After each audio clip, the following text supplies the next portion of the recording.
Salam kerahiman. Hari ini 2 November. Kita akan baca dari diary nomor 55B, lanjutan yang kemarin, dan nomor 92. Kita mulai ya.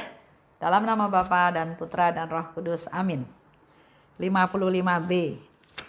Inilah beberapa kata dari suatu percakapan yang aku adakan dengan muder pembimbing menjelang akhir masa novisiatku.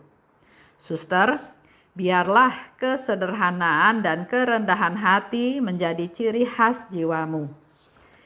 Jalanilah hidupmu bagaikan seorang anak kecil yang selalu percaya, selalu polos dan rendah hati, puas dengan segala sesuatu, ceria dalam segala situasi. Sementara orang lain diliputi ketakutan, suster akan melangkah dengan tenang berkat kesederhanaan dan kerendahan hati. Suster, ingatlah ini sepanjang seluruh hidupmu, sebagaimana air mengalir dari gunung turun ke lembah-lembah. Demikian juga rahmat Allah mengalir hanya ke dalam jiwa-jiwa yang rendah hati. Lanjut nomor 92. Penghinaan adalah makanan sehari-hari bagiku. Aku tahu bahwa mempelai perempuan sendiri harus ambil bagian dalam semua yang dialami oleh mempelainya. Jadi, mantel yang dikenakan padanya sekadar sebagai olok-olok juga harus menyelubungi tubuhku. Pada saat-saat seperti itu, kalau aku sangat menderita, aku berusaha tetap tinggal diam, sebab aku tidak mempercayai lidahku yang pada saat-saat seperti itu cenderung untuk berbicara tentang dirinya sendiri. Padahal tugasnya adalah untuk membantu aku memuji Allah atas segala berkat dan karunia yang telah Ia berikan kepadaku. Apabila aku menerima Yesus dalam komuni kudus, aku minta kepadanya dengan husuk agar Ia berkenan menyembuhkan lidahku, supaya dengan lidahku aku tidak melukai entah Allah entah sesamaku. Aku menghendaki lidahku memuji Allah tanpa henti. Besarlah kesalahan yang dilakukan oleh lidah. Jiwa tidak akan mencapai kekudusan kalau ia tidak terus mengawasi lidahnya. Ini yang kita bahas bersama ya. Jadi setelah percakapan kemarin bicara tentang Suster Faustina dengan Bapak Pengakuan, sekarang dilanjutkan pembicaraan dia atau nasihat dari muder pembimbing. Dikatakan, kesederhanaan dan kerendahan hati jadi ciri khas jiwamu. Ini menjadi tawaran juga buat kita semua, himbauan juga buat kita semua. Ayo, jadikan kesederhanaan dan kerendahan hati jadi ciri hidup kita sehari-hari. Kalau kemarin-kemarin mungkin kita jadi ciri khasnya itu adalah orang yang selalu pakai barang bermerek, atau yang mobilnya besar, mahal, mewah, atau yang dia orang sukses karena dia hebat dan seterusnya.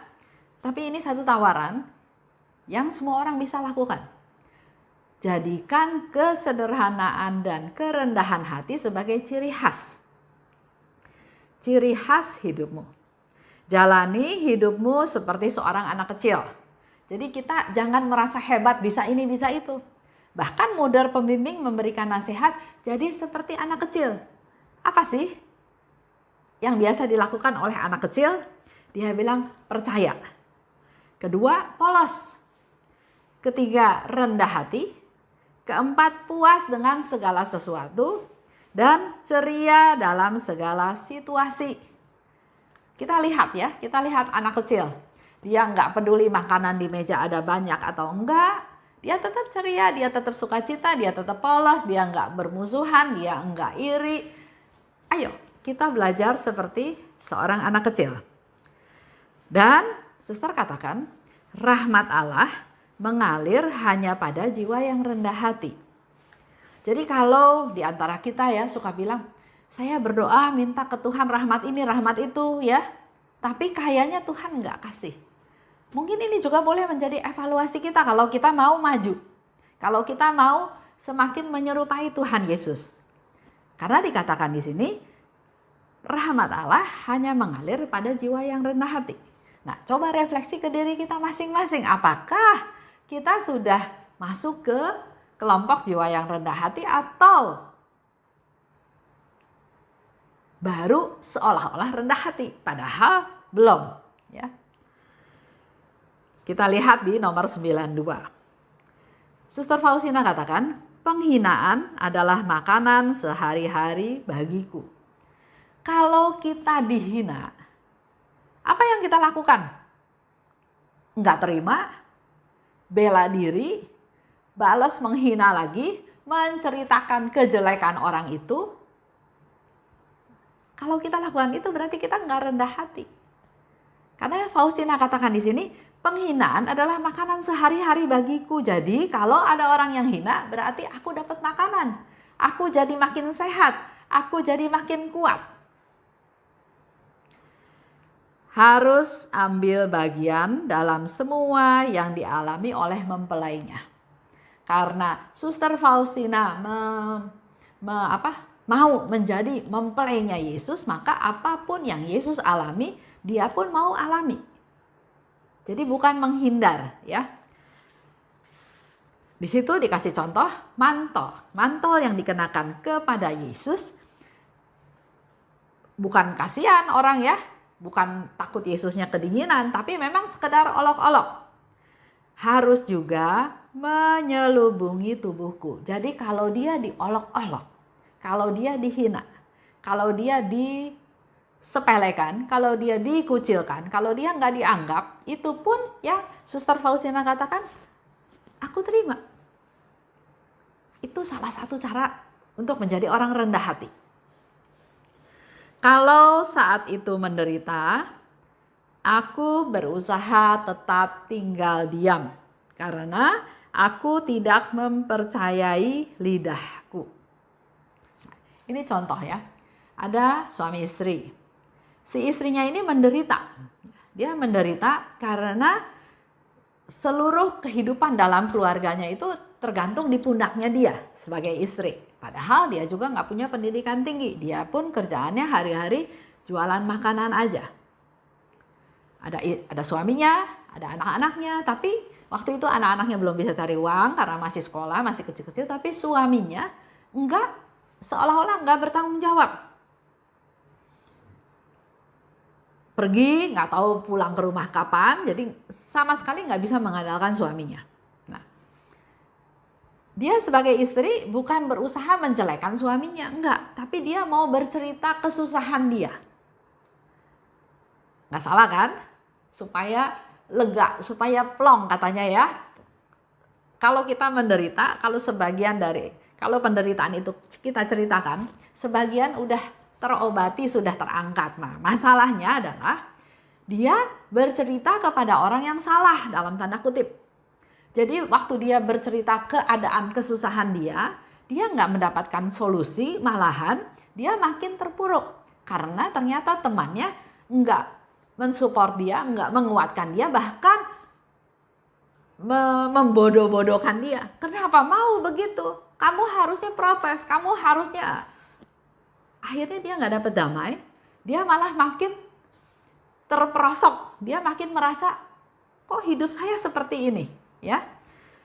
Karena di sana dikatakan, Suster Faustina katakan, aku tidak mempercayai lidahku. Kalau kita lagi menderita, kita cerita, akhirnya tanpa kita sadari kita bisa cerita menjelekkan orang lain. Karena si lidah ini katanya cenderung berbicara tentang dirinya sendiri. Saya sudah baik, saya sudah banting tulang, saya sudah ini, saya sudah itu. Nah, ini menjadi satu nasihat buat kita semua juga. Hati-hati dengan lidah kita. Padahal, Suster Faustina bilang, tugasnya lidah kita itu adalah membantu aku untuk memuji Allah atas segala berkat dan karunia. Jadi Tuhan memberikan kita lidah ini justru untuk memuji Tuhan. Bukan untuk berkeluh kesah. Bukan untuk akhirnya ngomongin diri sendiri betapa menderitanya saya. Siapa yang menyebabkan menderita? Ya orang itu. Akhirnya orang itulah yang diceritakan kejelekannya, kekurangannya. Bahaya dari lidah. Ya. Suster Faustina katakan, menerima Yesus dalam komuni kudus. Semoga berkenan menyembuhkan lidahku yang tidak. Jangan sampai lidah itu melukai Allah dan sesama. Jadi penderitaan dia simpen, dia diam, dia nggak mau cerita karena begitu mulutnya buka, begitu cerita bisa ceritanya nyamber kemana-mana. Dan yang dia lakukan, dia pergi ke komuni kudus. Dia menerima Yesus dan dia minta, Yesus sembuhkan lidahku. Jangan sampai lidahku ini melukai Tuhan dan melukai sesama. Dia mau lidahnya itu memuji Tuhan tanpa henti. Dan Suster Faustina pertegas, besarlah kesalahan yang dilakukan oleh lidah. Lidah tidak bertulang ya. Ngomong bohong, ngomong yang nggak betul, memutarbalikan fakta. Banyak hal ya yang dilakukan oleh lidah ini. Oleh sebab itu kita harus berhati-hati dengan lidah kita. Jiwa tidak akan mencapai kekudusan kalau tidak terus-menerus mengawasi lidahnya. Jadi kalau kita semua mau menjadi kudus, salah satu yang harus kita perhatikan adalah lidah kita, mulut kita. Apa yang kita katakan itu bisa mempengaruhi proses kekudusan kita. Jiwa tidak akan mencapai kekudusan kalau tidak terus-menerus mengawasi lidahnya. Jadi buat kita semua ya, ini sangat penting. Sering saya juga dengar kata-kata seperti ini. Dia itu sebetulnya hatinya baik, cuma memang mulutnya ngomongnya seperti itu. Dulu saya berpikir, ya mungkin betul juga. Sebetulnya hatinya baik, tapi mulutnya yang nggak bisa direm. Tapi setelah lama saya evaluasi, apa yang keluar dari mulut itu adalah keluar dari hati. Jadi kalau hatinya baik, pasti yang keluar dari mulut juga pasti harusnya baik. Jadi kalau yang keluar dari mulut itu sesuatu yang tidak baik, ayo kita sama-sama refleksi, periksa hati kita. Karena apa yang dikatakan itu keluar dari hati. Jadi kalau istilah dia baik, orang baik, cuma mulutnya aja. Nah ini yang membenarkan, tapi akhirnya sebetulnya kita jadi menjerumuskan orang itu. Dia merasa, tuh kan, mereka semua tahu kok saya baik, cuma memang mulut saya aja. Di catatan Suster Faustina ini, kita dikasih tahu lagi bahwa jiwa tidak akan memperoleh kekudusan kalau tidak menjaga lidahnya. Kalau kita ngomong salah, kalau kita ngomong benar tapi di posisi atau di waktu yang salah, itu juga bisa mendatangkan masalah. Kita belajar aja dari Suster Faustina, kalau mengalami penderitaan, diam, jangan banyak cerita, datang pada Tuhan, minta supaya Tuhan menyembuhkan lidah saya, supaya saya tidak melukai Tuhan dan sesama. Saya tutup sedikit dengan satu sharing. Ada satu orang yang melakukan suatu perbuatan baik. Dia berbuat baik, ya. Dia berbuat baik, dia menyapa, halo apa kabar, bagaimana keadaanmu, bagaimana kesehatanmu. Jadi maksudnya mau menjalin suatu relasi, ya. Apalagi sekarang lagi zaman COVID, kan susah ketemu ya. Jadi orang-orang yang lama-lama sudah nggak pernah dihubungi, mulai sekarang dia hubungi. Tapi dia merasa bahwa kok orang-orang nggak respon ke perhatian dia. Dia sudah memperhatikan, dia sudah telepon, dia sudah WhatsApp, dia sudah bahkan mengirim makanan. Sebagai bukti bahwa dia memperhatikan orang tersebut. Tapi nggak balas telepon, nggak balas nyapa, atau bahkan hanya sekedar ketik di WhatsApp bilang, kamu apa kabar hari ini ya. Jadi maksud dia mau berbuat baik, tapi dia minimal nggak minta perbuatan baik seperti yang dia lakukan, tapi dia minimal, kamu juga harus perhatiin saya dong, gitu ya, seperti itu. Karena tidak memperoleh harapannya tidak terpenuhi, karena orang itu ternyata tidak telepon, tidak WhatsApp, bahkan kalau ditanya, kok kamu nggak kontak saya lagi sibuk. Ya minimal kontak saya. Jadi maksudnya ada relasi timbal balik. Dia bilang, saya sibuk, saya nggak ada waktu. Buat si ibu ini yang dia menyapa temannya seperti itu, dia merasa, kok hidup ini seperti ini? Saya sudah berbuat baik, tapi kok orang itu tidak membalas kebaikan saya? Padahal saya juga nggak minta yang macam-macam. Hanya minta supaya dia ingat saya, hubungin saya. Nah, kembali lagi poinnya. Kalau dia nggak dapat respon seperti itu, sebetulnya dia nggak perlu berkeluh kesah. Sebetulnya dia terima aja, karena mungkin ini bagian daripada salib yang harusnya dia tanggung. Ini bagian daripada kesabaran. Ini bagian daripada ketulusan. Dia menghubungi orang-orang itu tujuannya adalah supaya saya baik atau apa ya, banyak tujuannya. Nah, hal-hal ini terjadi, saya sering berpikirnya adalah Tuhan izinkan terjadi. Jadi pasti di balik sesuatu peristiwa itu pasti ada sesuatu pesan, suatu pencerahan yang Tuhan mau berikan.